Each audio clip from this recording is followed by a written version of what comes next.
Welcome everyone. Thanks a lot for staying with us. You're watching Plain Speak with me, Shivani Gupta. As India celebrated Dussehra on Tuesday, Prime Minister Narendra Modi urged people to throw out forces using casteism and regionalism to divide the country. Addressing a huge gathering in the national capital, he said the festival should also mark the burning of ideologies that detract from India's development. It's a consistent message he has been given since Independence Day, where he has also asked people to take Panch Pran in the development of India in Amrit Kal. Now, these comments also come against the backdrop of the opposition party zeroing in on the demand for a nationwide caste census as one of the major poll planks for next year's general election. Remember, Congress MP Rahul Gandhi had even raised the slogan "Jitni Abadi, Utna Hak." Prime Minister Modi had earlier countered this as well, talking about how this policy or such a policy will ignore minority communities of the nation and will lead to majoritarianism politics, which is something that Congress otherwise opposes. Meanwhile, the India bloc has slammed the Prime Minister for mixing caste representation with caste oppression. They argue their demand is only to help the marginalized and backward. So is the caste census demand being used to divide the nation, or is it being done primarily to help those who need greater representation? We'll take that question to our guests in just a bit. But first up, let me break down how the Prime Minister approached this subject this Dussehra and how the opposition has reacted to his statements. So take a look at the Prime Minister's swipe first up. As far as this entire divide is concerned, or this entire demand is concerned, he didn't quite name anybody specifically, but he said that there is a bid to divide Ma Bharti in the name of casteism and regionalism. He combined both of these issues as problematic. The opposition's defense or counter is that there are BJP chief ministers also who are promoting regionalism in the states where they are. Prime Minister said that burn every deformity which deteriorates social harmony. Opposition says we cannot connect casteism or caste oppression, which is a separate issue, with the demand of caste census, which is a completely different issue and demand. Prime Minister also said, let this be, of course talking about Ravan Dhawan, let there be burning of those forces dividing India. Opposition says we are talking about caste representation, not oppression, so don't mix the two issues. Prime Minister also said, burn the ideas, this was his appeal to the public, burn the ideas which propagate the fulfillment of selfishness. Of course, this is a charge at the opposition, which says that Prime Minister should think about the aspirations of regional parties as well. Fundamentally, a lot of this demand for caste census, historically and even now, is coming from regional parties. But in this case, the Congress has also raised this issue extremely vociferously. Take a look at why the combined opposition is suddenly ahead of state and general elections raising this demand. Why are they clamoring for a caste census? Now, first of all, they say that this is there is no recent figures of caste breakup in the country. Remember, the last such data was published in 1931. They also argue that the data is key in deciding on appropriate schemes and systems for specific groups of people. Without that data, how are you going to service your population? But there is, of course, political reasons as well. This is seen as a move to disrupt BJP's success in bringing in an umbrella canvas of Hindu votes in its kitty, especially under Prime Minister Narendra Modi over the last 10 years. Now, Congress was also one of the parties or the major parties that suffered when the Mandal politics reared its head. Now, this time around, it sees this caste census and collaborative issue as one that could potentially save it from an existential crisis. This is, of course, remember, Congress receding in many states where it was in power and also becoming secondary to regional parties in some cases. This is also seen by the larger India bloc as that one issue that is seemingly uniting them against the BJP, because we're seeing that despite several press conferences or meetings, actually they haven't been able to get down to paper and sort out their differences. They keep rearing their ugly head. But the caste census is one issue where all opposition parties are continuing to unite. Now, every census in independent India from 1951 to 2011 has published data on scheduled castes and scheduled tribes alone, but not on other castes. It is said that decision to discontinue caste census was done due to economic and logistical reasons too, as it became a very heavy exercise. Before that, every census until 1931 had data on caste. In 1941, caste-based data was collected but not published. In fact, even in 2011, when the Congress was in power, this data was collected but that data was never released. Now, there's a reason that no party, when in government, wants to take this on. Let me break down just why caste census could be a bad idea for India. Now, remember, this decision to publish caste census or data was anyways taken to move away from, quote, divisiveness in society. It was considered post-independence that this will not promote national unity. Because caste has the tendency to increase social fault lines, it creates a lot of divisions on the basis of identity. It also pegs back the aim which is enshrined in our constitution by Dr. Ambedkar to create a casteless society. Because if you keep harping on someone's identity, in this case caste identity, it becomes very difficult to shed that identity and people will want to be associated with it and other people will associate you with that identity, especially if benefits get attached to that identity. Last but not the least, these demands are also coming in mostly from the more dominant groups who already have greater political heft. They've also been asking for greater reservations. Now, ultimately, while people may not say this openly, politicians may not say this openly today, caste census demand is to push for greater reservations in future for the larger caste groups, and that in itself can be a very, very tricky issue. So the big debate that's coming up today, the Prime Minister taking on this caste agenda, is this caste agenda or the caste census ultimately being used to divide India? We'll take that forward with our guests in just a bit.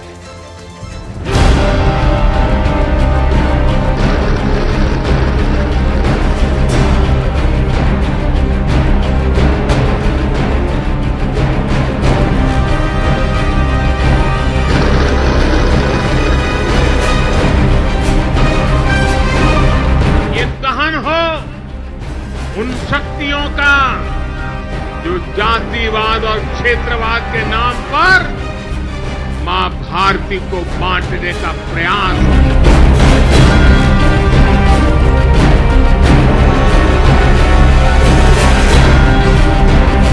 जहां आपकी सरकार नहीं है वहां आप उस राज्य में अस्थिरता पैदा करें, तो जातिवाद हो, धर्मवाद हो, सब कुछ हो, तो जिम्मेदार कौन है?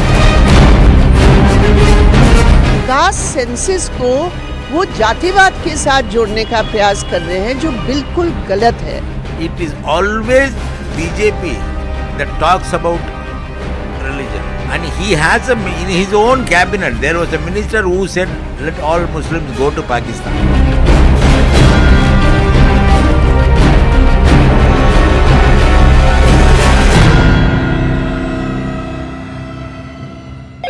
Hello, Moto.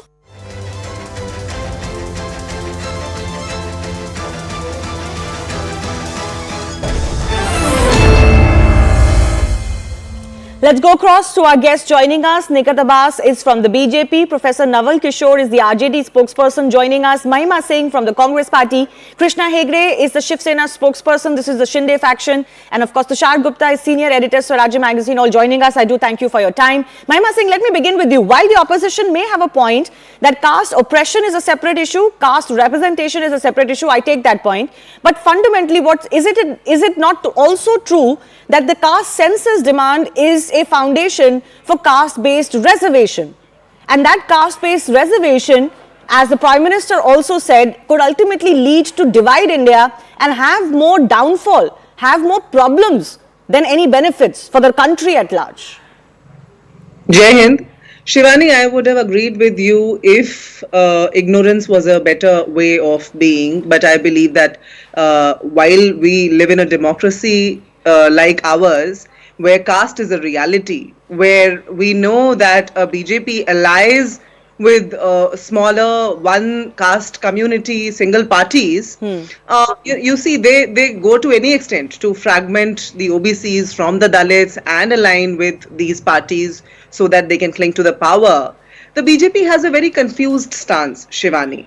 Because you see, when it comes to the Bihar caste census, Mr. Sushil Modi, a BJP Rajya Sabha MP, comes out and says, well, it was BJP's idea. And you would have not forgotten that before 2019, it was the very party which is now opposing it, the BJP, standing up for the caste census. They made headlines. Mr. Sushil Modi made headlines in 2019 when they said that if we win this election, we will be conducting a caste-based census. And here is our Prime Minister. You see, a G. Rohini commission was constituted, and the report has never come out. Rather, there are loopholes that have come out. Rather, there are breaches that that we may be hearing of. And apart from that, their own parties, MPs, MLAs make casteist, regionalist slurs. So when the Prime Minister talks of casteism and regionalism and getting rid of it, we are reminded of Ramesh Bidhuri's remark on the floor of the House, which was a very religionistic, remark. Then we are reminded of Pragya Thakur's remark. We did not hear a word. Mahima Singh, remarks are one thing. Of course, that cuts across all parties. I don't think the Congress can be escaping that. But that doesn't mean policy. Policy is different than what an individual remark is. Also, I may repeat my question. My question to you was this.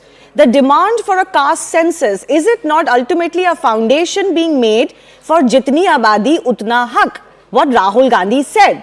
And is that fundamentally not the problem here? We are not a democracy that functions on the basis of numbers alone. I would reiterate what I said earlier, that, see, ignorance is bliss for parties like BJP, and we don't want to live in ignorance. When our leader Shri Rahul Gandhi asks for a caste census, when he raises questions of the participation of the OBCs in, high posts, he makes a relevant point. He compels all of us to think, pause and think, what are we doing? Do we have enough number of, inclusivity of all communities and castes across media, across judiciary, across bureaucracy, across various high segments of the society? Fair enough, that's a worthy cause. But I asked you again, I repeat my question for the third time. Is the caste census the basis for caste-based reservations? Should the Congress party not clarify that? Well, Shivani, I believe we are here fighting for a caste census, for counting how many, you see, for seeing who has how much share. Thereafter, we can make policies around it. I think it's too early. We are right now fighting an ideology which is against caste-based census, which has not brought out the data that of the socio-economic caste census that we conduct. UPA didn't either. You had opportunity for 10 years. In fact, the Congress governments in the past have opposed even mandal politics. And we did a socio-economic caste census in 2011, the data of which was not, see, they are a double engine government. They boast all the time, they endorse all the time. So a double engine government, as the BJP could have well brought out the data that we collected. I'm not asking you about the BJP. I'll ask about the BJP to the BJP spokesperson. I'm asking you to elaborate your standpoint. Do you not fundamentally believe that Jitni Abadi Utna Haq is going to destroy this country? That's the message the Prime Minister is sending. I'll come back to it. Let Nikat Abbas respond to this. Nikat Abbas, fundamentally, there are obviously BJP leaders, both in states and otherwise, who have made these demands in the past. You cannot also make it in some states and then oppose it nationally, is the fundamental point the Congress is raising. Why doesn't the BJP also clarify its stance on the caste census? You're also not touching it because it's a hot potato for you. You know, Shivani, we need to make the difference out right now, that what the government before 2014 were doing and what Modi government post 2014 has done. You know, we all know that how before 2014, when UPA was in power, they were completely using the toolkit of governance based on the casteism, appeasement, family politics and corruption. However, post 2014, when Modi ji has come in power and he became the Prime Minister, the political shift we all have seen is completely on nation building, not on family politics. It is doing what it is supposed to do, bringing reforms in the country, making India the world's one of the best economy. India achieving in the record, you know, India is registering its name. We are making a name worldwide. That is a completely shifted and a changed outlook we all have seen. What we oppose is that people, a lot of opposition party leaders are promoting treachery over patriotism, and which is why we see opposition leaders, senior leaders at that, even Rahul Gandhi, promoting Bharat Tere Tukde Honge, a slogan like Brahmans Bharat Chodo. That is what we oppose. Even Rahul Gandhi, when goes to abroad, you know, promoting and defaming Hindutva, calling it ISIS and Boko Haram. Also Priyank Kharge, and lately we saw how Stalin had defamed Hindutva. No, are you saying asking once again, Hindutva with Nigat, ISIS are you and Boko saying Haram? asking for a caste census is treachery? Is that what you're saying? See, all I am saying is that people who are promoting treachery, like these people are doing on the basis of caste, when you say you need a caste census, you need to look at the larger point that you cannot go and abuse Hindutva and promote, like Priyank Kharge did, Udayanidhi Stalin. No, why are you mixing this Hindutva and comparing it with diseases like dengue? That's a separate issue, Nikat. Why are you comparing that to? Let's stick to the subject. Let's talk about caste census. Shivani, what is the BJP stance on that? Subject, which is why I am saying okay. Hindu. See, my friend, Shivani, it is completely relatable to each other. When they talk about caste count, when they talk about head count, and when they talk about this, that jitni hissedari utni bhagedari, is it not important to talk about Hindutva? Is it not important to talk about every caste? All I am saying is, you should not be having dual face. My friend just talked, my colleague from Congress party has just spoken about dual face. I think Rahul Gandhi and Congress party has a dual face, and which is why you keep talking about Hindutva, against Hindutva and abusing Hindutva. All I am saying is, yes, we do need a caste census. It is important. I do understand it is supposed to be there for the head count. But why is that you're building a politics over that? Is it the basis of that? Isn't the basis of the government should be bringing reforms to the politics, bringing the policies which can help the poor, the servant? No, but the opposition's argument is that this will help. Even that is important. No, absolutely. But the opposition's argument is that having this data will ultimately help in targeting those who really need those reforms, or you could cater those reforms in a better way. Shivani, reservation is one aspect, but catering schemes and policies better is another aspect. It is easy said than done for the opposition. We've seen how they have ignored it since so many years. When they did it in 2011, why did they not publicize it? Because they went out of power. Bring it on board and literally told the people what it is all about. Post 2011 they didn't. They could have done in 2013, they could have done in 2012, they could have done it in different states, but they didn't. They chose to they are offering this in various states now, so we'll have to hold the Congress. No, we'll have to hold Congress, of course, true to its promise. They are offering this in many states now. Whether they actually do it or not is a separate issue. Once again, certainly they will. No, Nikat, let me go across to some other guests. Professor Naval Kishore of the RJD is joining us. I ask you the same question I asked the Congress party. Fundamentally, caste census demand is tied with this idea that OBCs need greater reservations. They are supposed to be maybe more than 50%, 60%, but they only have 27% reservation as per the current system. Scheduled castes and scheduled tribes get a reservation which is fairly equitable to their population size. Am I right or not? Ultimately, this is about increasing reservations for OBCs. Yes, Shivani, you are very right. You know what Constitution promised? That those who are socially and educationally backward, their status should be studied and recommendations should be made. Of late, the second backward commission, which recommended for OBC reservation, said that even though the population of OBC is 52%, since there is cap of 50% by Supreme Court, therefore 27% reservation can be given.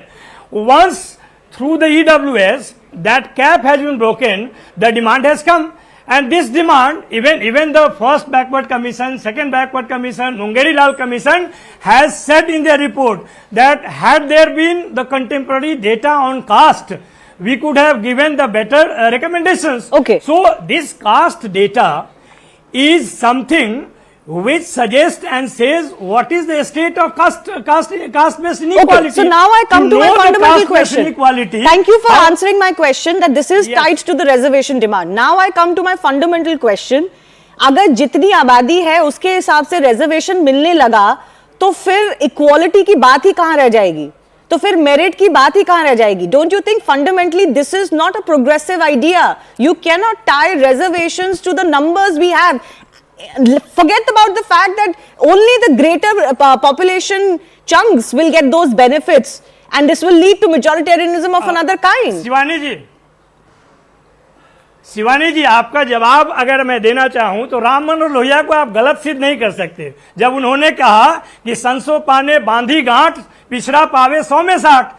उनको मालूम था कि ये जो पिछड़े हैं वो जानबूझ के जातिगत गैर बराबरी के हिसाब से पीछे हैं, इनको आगे बढ़ाने के लिए इस तरह का कार्यक्रम आना चाहिए। बट आप मुझे बताइए कि सारे कास्ट वाले, आप मुझे बताइए कि सारे ओबीसीज क्या सारे ओबीसीज क्या पिछड़े हैं? आप अगर कह रहे हैं 52% है, 52% को दे दो रिजर्वेशन, तो इसमें पिछड़ा और अगड़ा कहां हुआ? आप तो सबके लिए मांग रहे हैं। शिवानी जी, जानकारी को करेक्ट कर लीजिए। ये जो 60% की बात हो रही है ना, उसमें ऑलरेडी इकोनॉमिक इश्यू भी है। आपने क्रीमी लेयर को नहीं देखा है क्या? क्रीमी लेयर जब लगाया गया कास्ट बेस्ड इनइक्वालिटी को समझने के लिए और सोशली और एजुकेशनली बैकवर्ड को देखने के लिए, तो उसमें इकोनॉमिक फैक्टर भी है। उसी इकोनॉमिक फैक्टर के आधार पे आप ईडब्ल्यूएस को रिजर्वेशन दे रहे हैं। तो if you want to understand the policy of reservation, it is very very right to talk in this terms. Now it comes that जिसकी आबादी जितनी है उसकी क्यों नहीं हो, तो उसके लिए आप अगर देखेंगे तो जो अवसर सरकार में है वो कितने परसेंट है? 2 से 3% है। पूरा निजी क्षेत्र, पूरा जुडिशियरी, पूरा मीडिया में कहां रिजर्वेशन है? अगर आप इस बात को देखना चाहें तो जो अवसर है पूरे देश में, उस अवसर में तो पिछड़ा कहीं है ही नहीं। तो आपको लगता है कि पॉलिसी नहीं है जो this is the fundamental issue. One second Naval ji, अब आप रुक जाइए एक second. This is the fundamental issue. Let me go across to Tushar Gupta also. Fundamentally opportunity is being tied with reservation, as I understand and as theory understands it. There is a separate concept of equal opportunity, but equal results is not guaranteed. And if you start guaranteeing equal results or equal outcomes, that leads to a perversion of the system. It's a very clear distinction. You have to offer everybody equal opportunity, but you cannot tie. One second, Naval ji, एक second. You do not know the nature of society. Thank you very much, thank you very much. नहीं, thank you very much. आपने judgement दे ही दिया है तो बहुत अच्छी बात है। Professor Naval Kishore, please hold your thought, please hold your thought, other guests are also waiting.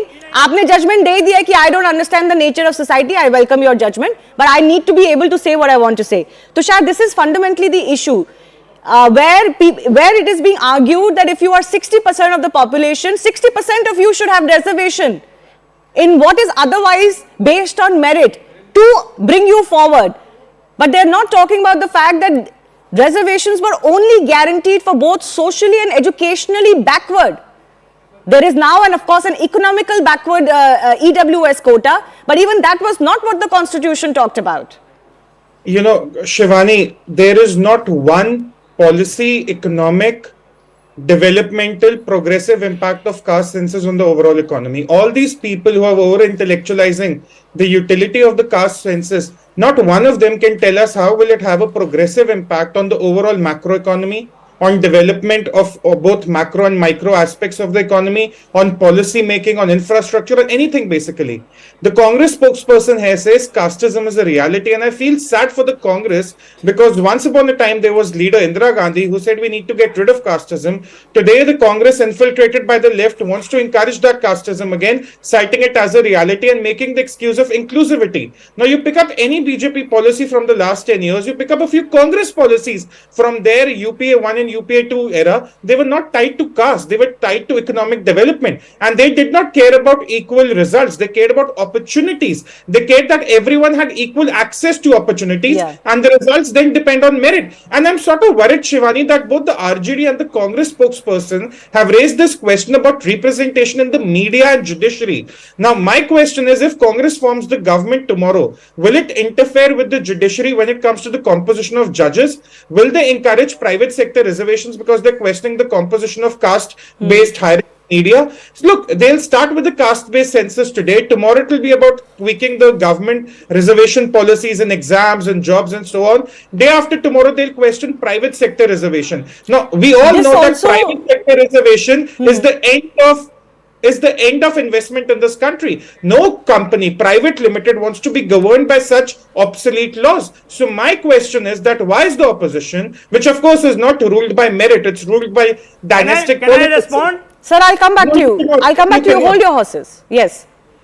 No, Tushar, this is also unfortunately harking back to a time when in India it was argued that for Muslim population, for example, there should be a separate, Muslim representation. The argument was that only Muslims can govern Muslims and Hindus may be governed by Hindus. Now, if you continue to argue that in politics, in parliament, in judiciary, in media or any other sector, there should be equal representation, then you're arguing that only the people from your own community can govern you or rule you. That's not how India can function.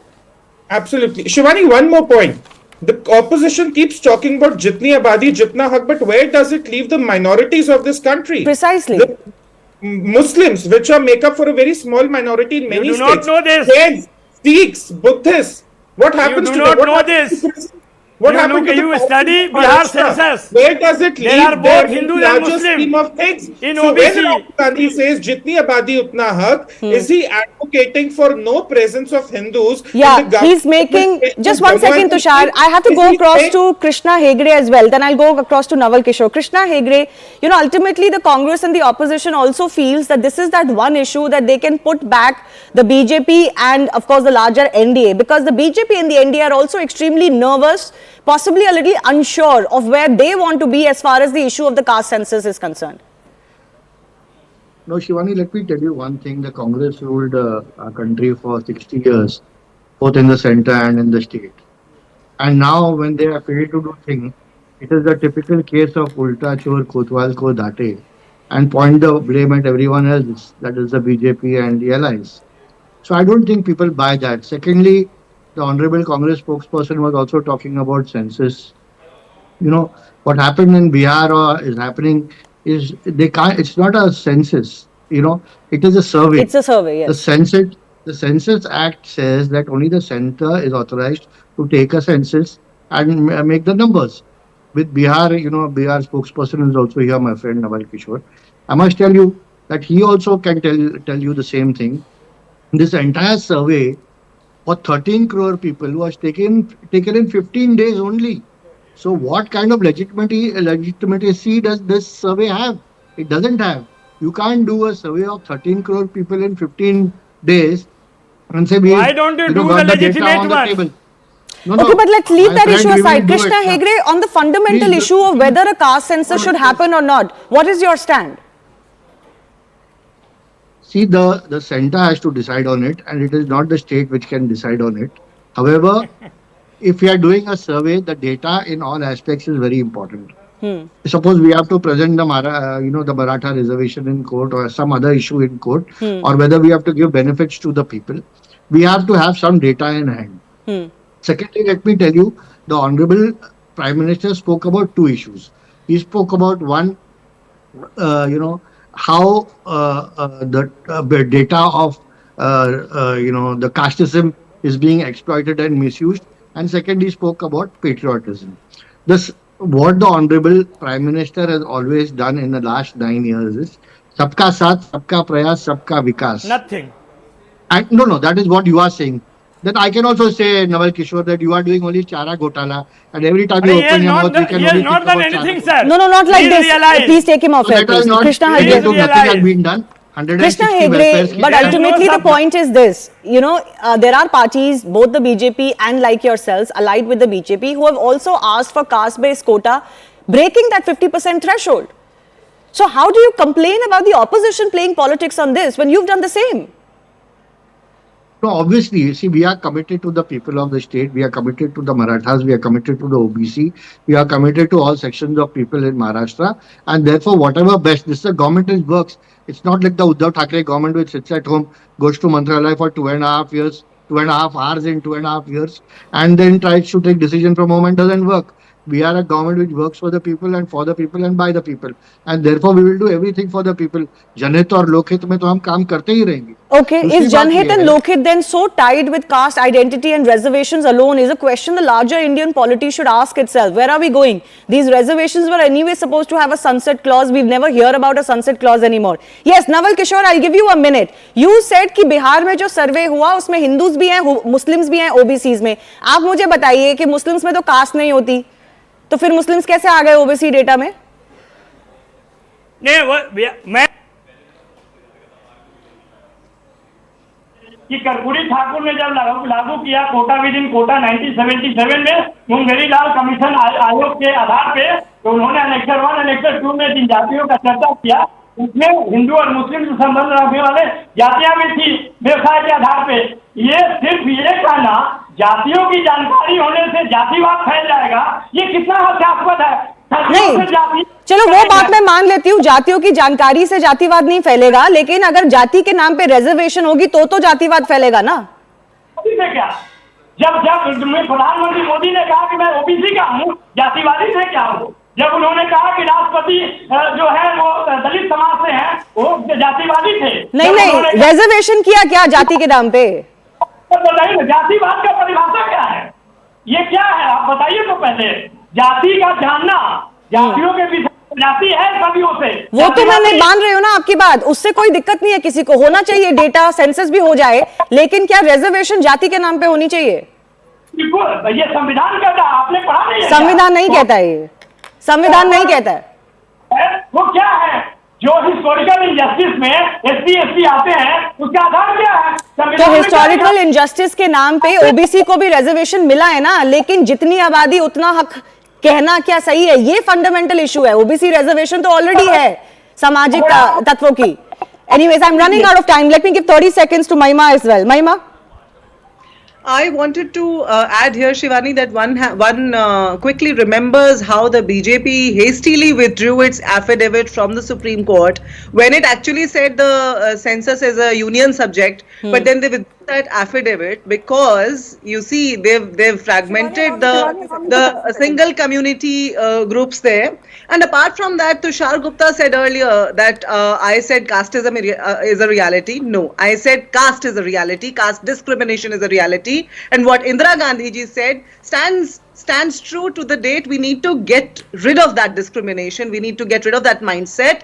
However, to be able to do that, we need to strike the balance of equity and equality. And that can only be done when you work with statistics and data, and that is exactly... Fair enough. I repeat my point though. Equality does not mean a guarantee of outcomes. Equality means equal representation and opportunity, but that representation cannot guarantee outcomes. Reservations seek to guarantee outcomes, and it can be a dangerous, non-progressive path for India. I have 15 seconds for Nigat as well. Nigat, only for 15 seconds, please. The question is, why has there been no You know, census? Shivani, I'll tell you that how Congress party has in the past always used the reservation with the appeasement. In Karnataka also, they had given reservation to OBCs 27%, but they had to snatch 4% from the OBCs reservation and give it to the minority Muslim community. Why is that? You could not give a separate reservation. They've used always for the appeasement. Also, they did same in Kerala, in South, when they had given the reservation to OBC 27% once again, but they again snatched 4% and gave it to Christians and Muslims collectively because they wanted to do the appeasement politics. Okay. Now, I have just one question, that why is that post-independence you had 250 chief ministers, but out of that only 25 at that the OBC is chief minister. And when we talk about Bharatiya Janata Party, more than 21 chief ministers we have OBC out of 68 chief ministers in India. That is how we've been dealing. And even in the member of parliament, we have 113 member of parliament who come from the OBC community. Okay, so fair enough. So this is what I'm talking about. Representation means that out of your fold, you do give equal representation. For example, when government formation is happening. But representation does not mean that according to your population numbers, you will get the similar amount of percentage in a government. That's not representation then. That perverses completely the idea of a reservation or of a representation. But I've run out of time. I'll take this forward with our guests from our various parties later on Plain Speak as well. But I have to move on. I thank them for joining us. Switching our attention to the Rajasthan Assembly polls as well, my colleague Aman Sharma had this conversation with the incumbent Chief Minister of the Congress Party, Ashok Gehlot, who spoke openly about the power tussle that he has had with party man Sachin Pilot. CM face कौन है party का राजस्थान में? आप CM हैं, पर party ये नहीं बोल रही है कि सीएम कौन होगा। फिर वही कहीं सचिन पायलट, अशोक गहलोत की लड़ाई वाली बात दोबारा आ जाए जब इलेक्शन के नतीजे आए। देखिए, जरूरत नहीं बोलने की। हमारी पार्टी की बहुत बड़ी खासियत ये है, एक बार जब जो है फैसला हो जाता है हाईकमांड का, चाहे किसी के पक्ष में हो, उसके बाद में कोई उसको चैलेंज नहीं करता। ये हमारी पार्टी की खासियत रही है। आगे कोई चैलेंज नहीं करेगा। जिसके लिए फैसला करेंगे सबको मंजूर होगा। क्योंकि अभी आपने कहा कि आप तो शायद कुर्सी छोड़ दें, पर कुर्सी आपको नहीं छोड़ना चाह रही है, तो उस स्टेटमेंट के मुद्दे कि आप दोबारा मुख्यमंत्री बनना चाहते हैं अगर पार्टी जीते। देखिए, पॉलिटिक्स कहती है कि मैं अभी कैसे कह सकता हूँ कि आगे कौन क्या बनेगा या मैं नहीं बनूंगा। पार्टी इंटरेस्ट के अंदर मैंने कहा, वो इसलिए कहा मैंने उस वक्त में, जिससे कि और लोगों को लगे कि भाई हम भी मुख्यमंत्री बन सकते हैं। ऐसा नहीं कि परमानेंट नहीं बने रहेंगे, मैंने जानबूझ के कहा है। इसका मतलब ये नहीं कि मैं मुख्यमंत्री बनना नहीं चाहता, नहीं बनूंगा, क्योंकि पार्टी जीतेगी मान तभी तो बन पाएंगे ना। और पार्टी जीतेगी तब जब मालूम पड़े भाई कहाँ हमें किसको वोट देना है, किसके लिए वोट देना है। तो वो जो स्पेस है वो स्पेस मैं थोड़ी खत्म कर सकता पार्टी के लिए। अगर मैंने काम किया है और लोग क्या सीएम ने अच्छा काम किया है उसके लिए वोट दे रहे हम लोग, वो स्पेस मैं खत्म क्यों करूंगा। मैं कहूंगा कि अगर ये स्थिति बनती है, मैंने कहा मुख्यमंत्री पद मुझे नहीं छोड़ेगा, नहीं छोड़ रहा है और लगता नहीं छोड़ेगा, तो सारे संडे मैंने काम लिए वो सोच समझ के लिए। सचिन पायलट से एक बार बहुत ज्यादा आपकी पहले बहुत ज्यादा ऐसे निकम्मा गद्दार कई चीजें कही गई, आपको लगता है वो बातें अब पुरानी है, अब आप कोई गिले शिकवे नहीं रहे सचिन पायलट के साथ? नहीं, जो शब्द आपने काम लिए वैसे शब्द कभी काम नहीं लिए उनके लिए। वो नौजवान साथी हमारा है, केंद्रीय मंत्री बनवाने में मेरी भूमिका थी, उनको मैंने सिफारिश की थी। जब मैं सीएम बन गया था तब मैंने उनकी सिफारिश की थी केंद्रीय मंत्री बनाने के लिए। वो खुद मुझे उस वक्त में मेरे से बातचीत हुई, उनको मालूम है कि मैंने उनकी सिफारिश की थी, उनको मालूम इस बात का एहसास है। तो जब मैं अगर केंद्रीय मंत्री बनाने के लिए सिफारिश कर सकता हूँ तो उसको मैं कैसे मानूं कि भाई मेरा कोई स्नेह नहीं उसके प्रति है। उनके पिताजी हमारे साथ थे, पायलट, हम साथ पार्लियामेंट में घुसे हैं। और जब मैं एमपी बना उनके पिताजी के साथ में, तो तब से ही बच्चे थे, तब से हम जानते हैं। डिफरेंसेस हो गए कोई कारण से मान लीजिए, तो भूलो और माफ करो।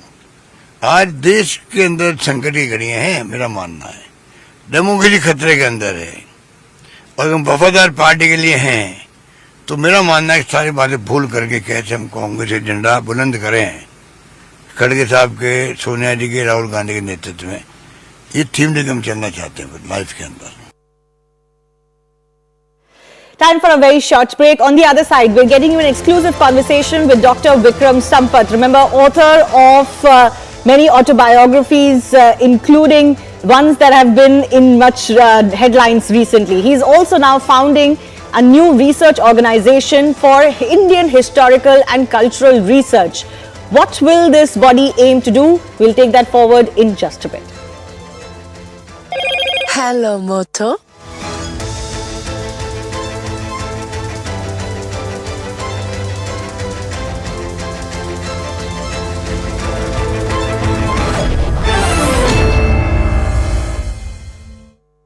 भाई साहब, सबसे अच्छा के अस्पताल में भी हैं और वैसी जगह पे हैं जो कि बॉम्ब और रॉकेट से सुरक्षित है। यहाँ रॉकेट और मिसाइल का असर नहीं हो सकता।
इजराइल हर तरफ से विवादित बॉर्डर से घिरा हुआ है और इस वक्त हम लोग एक ऐसे बॉर्डर पे हैं जहां इस वक्त झड़प चल रही है और कभी भी बड़े युद्ध की शक्ल ले सकती है। ये देखिए गैलीली मेडिकल सेंटर है, नहारिया शहर में है। नहारिया शहर में ये बड़ा मेडिकल अस्पताल है और उसके इमरजेंसी डिपार्टमेंट में है। यहाँ लाने का मकसद ये है कि ये सबसे बड़ा अस्पताल है जो इजराइल के किसी भी बॉर्डर से, कई दुश्मन देश हैं इजराइल के, कई देशों से इजराइल की लड़ाई है हर बॉर्डर पे, लेकिन ये सबसे करीब का अस्पताल है। 10 किलोमीटर से कम के अंदर में ये अस्पताल है। यहाँ से लेबनान बॉर्डर दिखता है। और ये इमरजेंसी वार्ड, आपको बता दे, ये इमरजेंसी वार्ड है। और ये जो इलाका है इमरजेंसी वार्ड में, अगर बॉम्बिंग भी हो, मिसाइल भी दागे जाए, तो यहाँ का जो कामकाज है वो ठप नहीं होगा। ये जो देखिए बहुत मजबूती से इन दीवारों को खास तरीके से बनाया गया और इसका मकसद ये है, ये बुलेट प्रूफ कांच है, ये बुलेट प्रूफ कांच है। ये दिखा दे, यहाँ बॉम्ब स्प्लिंटर जो रॉकेट से निकलते उनका असर नहीं होगा। किस तरह से ये बनाए गए हैं आपको अंदाजा लग सकता है। और इसी तरह से हॉस्पिटल को तैयार किया गया। 2006 में जब इजराइल और लेबनान की वॉर छिड़ी थी, तब भी इस हॉस्पिटल की मजबूती इतनी थी कि यहाँ कोई असर नहीं हुआ था, जबकि एक जो हमला किया गया था हिजबुल्लाह की तरफ से, वो यहाँ तक पहुँचा था अस्पताल के ऊपरी माले पे। लेकिन ये इमरजेंसी वार्ड है। युद्ध अगर बहुत आगे भी बढ़ा तो कोई दिक्कत नहीं होगी। ये देख सकते बहुत मजबूती से इन जगहों को बनाया गया है। ये पूरा जो इमरजेंसी वार्ड है, यहाँ बॉम्ब रॉकेट का असर नहीं होगा। आप देख सकते हैं इसकी मजबूती, गेट, ये स्टील, ये देखिए इसकी मजबूती। जिस तरह से शेल्टर होते हैं दक्षिणी इजराइल में, उस तरह के शेल्टर की तरह ये पूरा अस्पताल है। बॉम्बिंग होते रहे, कोई असर नहीं होने वाला। हमारे साथ बातचीत करने के लिए मौजूद हैं अस्पताल के। What's your name ma'am and what's your position? Sharon Mann from the International Affairs Department at Galilee Medical Center. Tell me about something about this hospital. What is the characteristics? It is the closest hospital near the border. Yes, this is the closest hospital. Welcome back. On the auspicious occasion of Vijay Dashmi, a foundation for Indian historical and cultural research was announced. Now, this body aims to course correct Indian historical narrative. The organization believes that it is time that the Indic lion found its own historical narrative, told by its own scholars, assessed through its own lenses, definitions and yardsticks. Several scholars, corporates, institutions and universities will be collaborating in this task. FIHCR will be incubated within relevant academic institutes and universities and involve experts in their fields to critically investigate the findings and come around to a broad consensus on Indian history.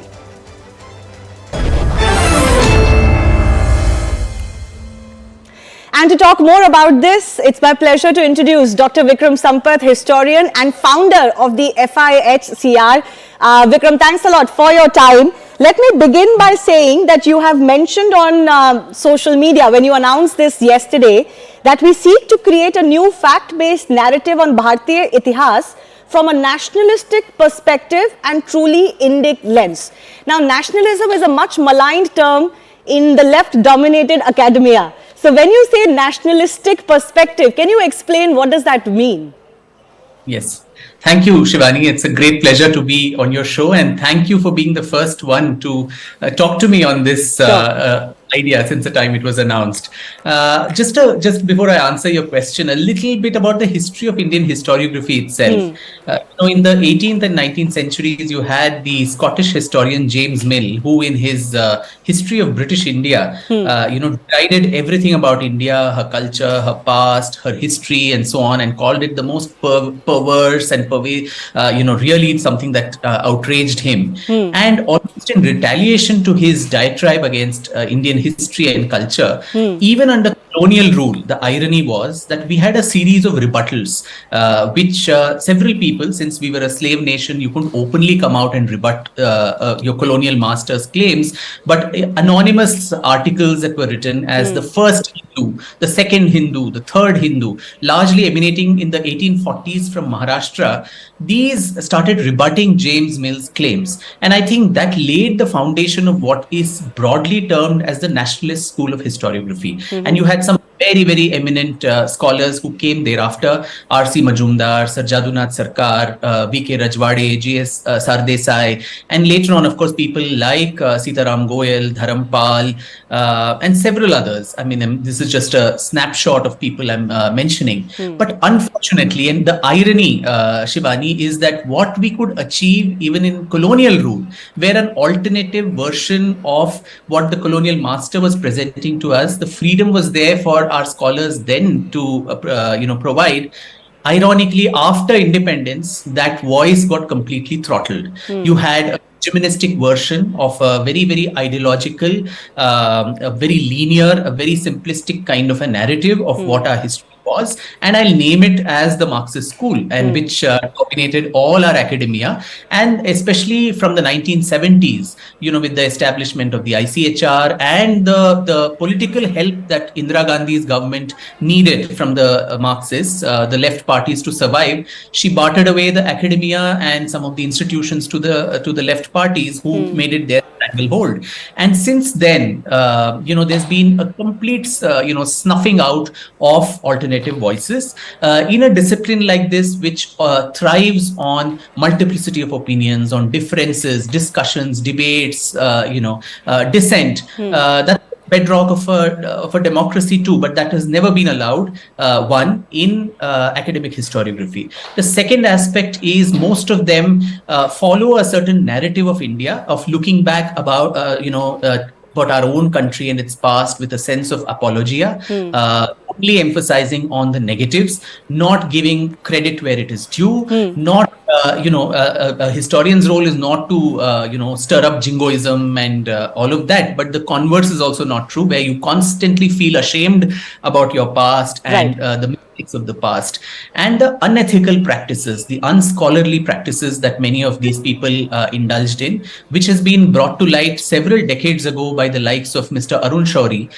in his eminent historians, and also Dr. Meenakshi Jain in her book Battle for Rama, where I think the lid broke open, where in the Ayodhya case, many of these eminences actually lied blatantly in court, gave false testimonials, false evidences, and actually stirred up so much of animosity between the two communities, which otherwise resolved this issue very peacefully. So I think history was such an important tool, even in today's times, to solve many of these social issues. The sad part is we had outsourced this for a very long time to only one group of people. Now, I don't want to presumptuously say that this very small, very baby step that I've taken along with like-minded friends and scholars is something that's going to totally alter the landscape. It's going to take a long time, but it's a beginning. It's a beginning which was, I think, long overdue, and it was dying to be made, because for the longest time, the non-left only whines and complains and keeps cribbing, so-and-so has written this, so-and-so has written this, but nobody really was countering it. Understood. In creating that alternative scholarship, or the easiest way is to blame the government, saying the government is not doing anything and all of that. But instead of being cribbers, I think for a change, you need to be a doer. And that is exactly what was the guiding light between for the foundation of the FI. No, absolutely. It's a credit-worthy journey that you've embarked on, and all the very best. Since you mentioned that we were being judged by historians who were fundamentally not Indian and they didn't have the Indian perspective, I want to understand, are you wanting to, do work as part of FIHCR more so that, is it for Indians, the outcomes of that work, or is it also to set the narrative right for Westerners and foreigners?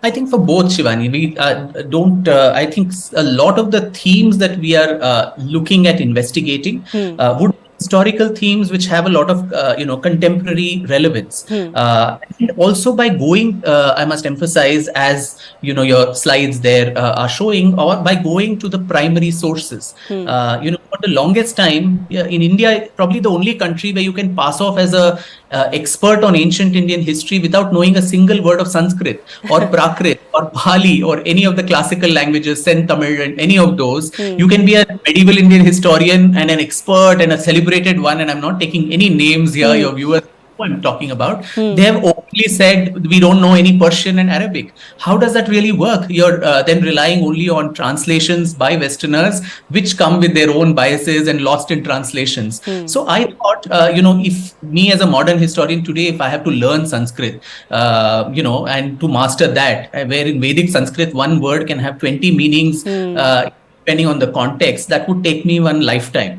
So instead, can we look at multidisciplinary groups where a linguist, a Sanskrit Pandit works along with, a geologist or an archaeologist, a geneticist who's probably going to say, if you're investigating the caste system, was there endogamy? When did intercaste marriages start? Or when did that stop? These kind of issues, with also a modern historian who's English, speaking and trained, form these small working groups of multidisciplinary scholars and come out and go to the primary sources without any kind of preconceived idea. Or biases. Good, bad, whatever comes out, let it come out. And then these findings can then find a place both nationally and internationally through academically, peer-reviewed journals and through popular books, which is what a lot of people read. And third and more important arm of dissemination being social media and Absolutely. the like. In today's day and age, that has of course become fundamental. Yes. To reach the common public. I do want to say that in one of your plaques that you posted on Twitter or X now, you said that you will not shy away from the numerous landmines and talk about the uncomfortable truths. Now, let me tell you, first of all, when I launched this show, Plain Speak, one of the lines that I had in my promo was that this show is going to be about uncomfortable truths. So could you tease our viewers exactly, give me an example of what are those historical landmines and uncomfortable truths you will first address? Oh my God, I think our history being so long and stormy is full of only landmines.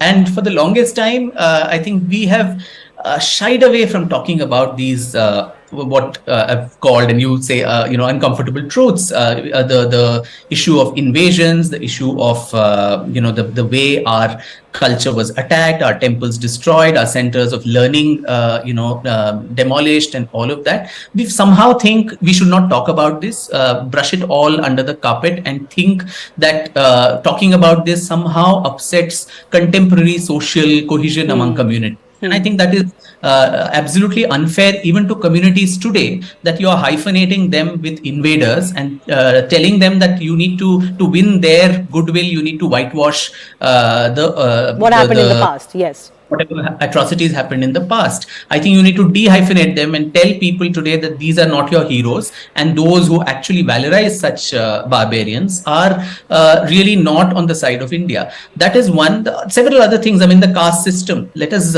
critically analyze, how did this grow? When did it solidify? Was it always in the manner that it was? Was there upward social mobility? Was there intercaste communions? All of this, when did that solidify? And what do our primary sources basically say in all these classical languages? What is the status of the cow? In the Vedic era, at some point was the cow being sacrificed? At some point, did she become a very holy animal for the post-Vedic people? So whatever as I said, without any preconceived ideas about things, state fact as it is. Itihasa itself in Sanskrit, it translates to "it thus happened." So without any kind of political expediency or today's compulsions that we have, say things as they are, and I think make peace with your past. I keep saying this word of truthifying Indian history. I think for the longest time we've been playing a farce on our past by actually pushing many things under the carpet. I think it's time now. We are a mature democracy with 75 years post-independence. A lot of this could be spoken about, including the history of the freedom movement, which, as a historian of modern India, that's been my area, even in my research on Savarkar and so on. Absolutely. You set the record straight on Savarkar, and that in itself has had a seminal shift in the way the discussions around Savarkar take place today. So many congratulations on that. But you did mention these landmines, you mentioned invasions, you mentioned some of the conversions in the past. Now, the Mughal period or Mughal history is something which keeps coming back as far as contemporary politics is concerned. Would you say a lot of your effort and time would go in, I wouldn't say correcting, but talking about the Mughal period? I don't think so. I think we have a host of issues in every era to actually address. Because, and I don't want to peg it to contemporary politics and political discourse at all. If politicians and political parties and groups, use some of the material that comes out, as many people appropriated even some of my work on Savarkar. That is just coincidental. That's not something that was intended from my side. But then obviously history is so much in your face today, only because I think we've not, truthfully and honestly addressed some of these issues. Every time you try subterfuge and, whitewash, the truth has a very strange manner of manifesting itself. And I think that's why you see these landmines all the time. We saw it in Ayodhya. We are seeing what's happening with the Gyanvapi case. We're seeing it in Mathura.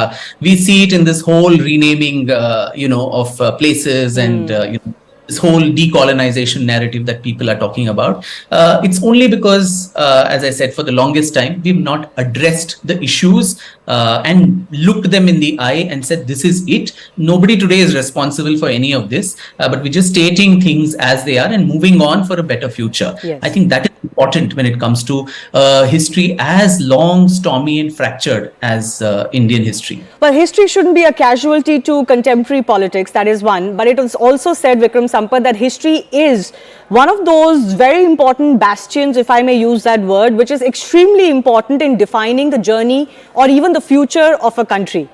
So in that respect, it's going to be a tough job, but it's a very important job. Very quickly, I've got 30 seconds. Is it going to be difficult to fund this? Are you looking at more people to help? How are you going to fund such an exercise which has been so difficult even for governments to do? Yeah. No, true. That's true. I think, but then there's been a lot of goodwill. I live in Bangalore, the city of startups, and a lot of, new generators here who want to do something for the country, who want to do something, they don't have the personal time to go into all of this. But if someone is taking the baton and doing this, I think a lot of them have expressed interest to fund this. Several universities in India have also expressed interest to incubate some of these projects with their premises. So we're not looking at any huge setup costs, a huge building. Usually governments would end up, spending on a white elephant of a huge building, staff, and all of that. We're not doing any of that. But then having these focus groups, study groups, which will churn out material, which can be accessed by Indians and people outside through various means and platforms. All right. I wish you all the best, Dr. Vikram Sampath. Thanks a lot for joining us. It was a great announcement on an auspicious day, and we wish you all the very best in this endeavor. Thank you. Thank you, Shivani. On that note, time for me to take your leave. The Hard Facts is coming up on the other side.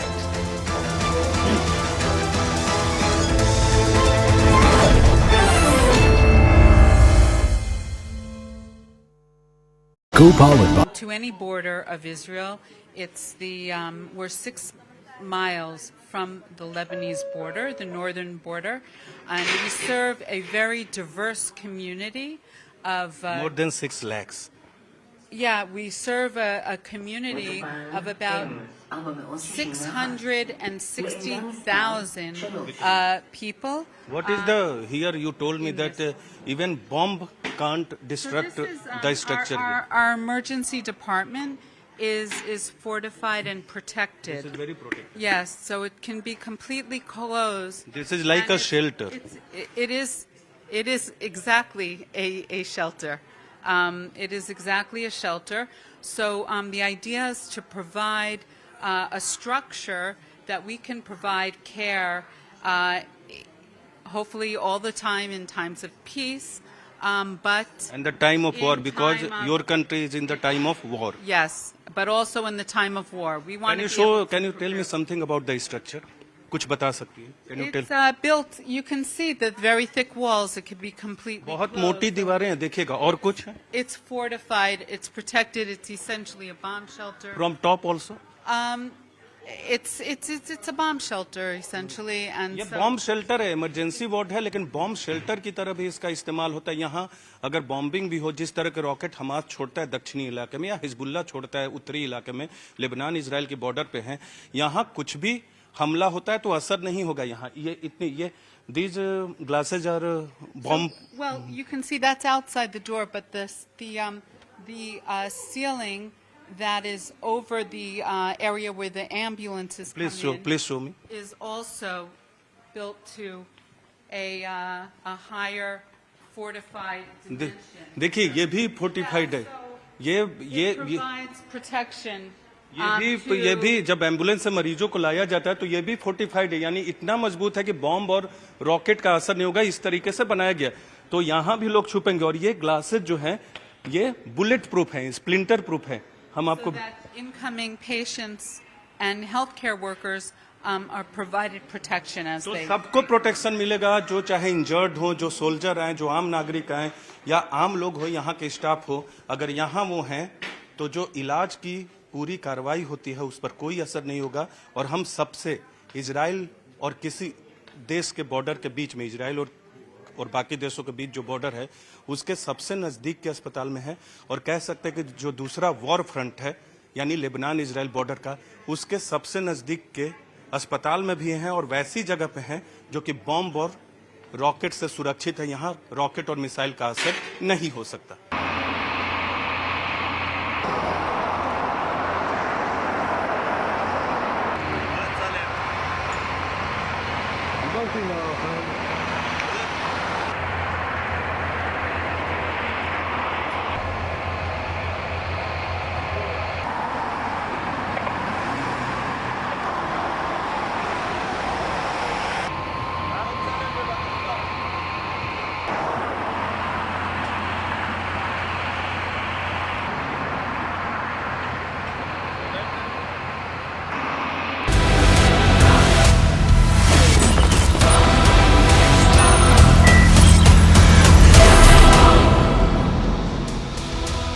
Viewers, the war between Israel and Hamas may appear as though it is far removed from our